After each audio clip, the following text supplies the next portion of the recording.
Presque 3 ans après la disparition soudaine de sa femme, il continue de faire parler de lui. Toujours incarcéré, Cédric Jubilard a fait l'objet d'un reportage, ces derniers jours, de nos confrères de RMC Story. Et l'on y découvrait les témoignages accablants de celles qui ont partagé sa vie après le drame et qui l'ont connu sous un jour inattendu. Alors que le procès se profile pour Cédric Jubilard, accusé du meurtre de sa femme Delphine en décembre 2020, certains témoignages pourraient être dévastateurs pour lui. Dévoilé par RMC Story le 7 novembre dernier, les récits des femmes qui l'ont fréquenté après la disparition de son épouse ne le présentent pas sous son meilleur jour. Loin de là. Et notamment l'une d'entre elles, surnommée Sandra dans l'émission, et qu'il aurait rencontrée via les réseaux sociaux à la suite de la médiatisation de son histoire, avant de démarrer une romance virtuelle avec lui. La jeune femme, remontée, ne l'épargne pas en effet et livre des détails glaçants. Il avait des femmes en ligne tous les soirs et il rigolait avec elles, a-t-elle affirmé auprès de nos confrères. Il les appelait.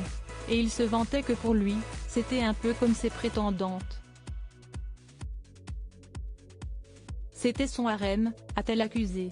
Avant de rappeler la façon dont il parlait de sa vie avec Delphine Jubilard, dont il était séparé depuis quelques mois avant sa disparition inexpliquée. Chez lui, c'était techno à fond, et rap US.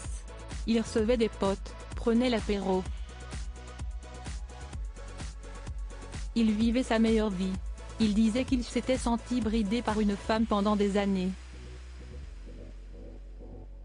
Et il ne voulait pas que ça recommence, explique-t-elle. Pour rappel, l'infirmière s'était volatilisée en pleine nuit.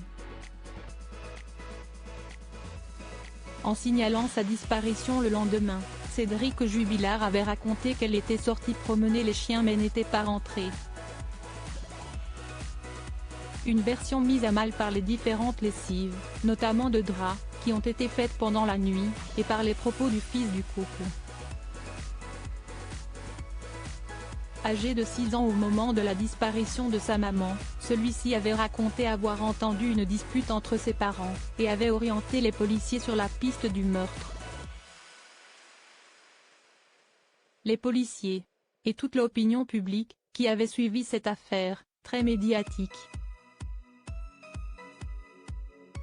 Mais pas question pour Cédric Jubilard de céder à la pression des centaines d'internautes persuadés qu'il est coupable de ce meurtre qu'il a toujours nié. Il disait qu'il envoyait des gens sur les réseaux sociaux, en sous-marin, pour recueillir tous les propos à son encontre. Il disait que, comme ça, il allait pouvoir porter plainte pour diffamation. Que comme ça il finirait de payer sa maison. C'est en effet rappelé Sandra, qui avait été choquée par ce genre de propos. Pour lui, les gens qui parlaient étaient des jaloux. Je me suis demandé, jaloux de quoi? Tu viens de perdre ta femme, tu ne sais pas où elle est. Franchement, a-t-elle raconté dans le reportage. Pour rappel, Cédric Jubilard a également partagé sa vie avec une certaine Séverine, soupçonnée un temps de complicité de meurtre avant qu'elle ne soit entièrement blanchie. Celle-ci avait accusé son ancien amant de lui avoir avoué le meurtre de sa compagne. Pour le moment, alors que l'enquête vient seulement de se terminer, Cédric Jubilard est en attente du procès et présumé innocent.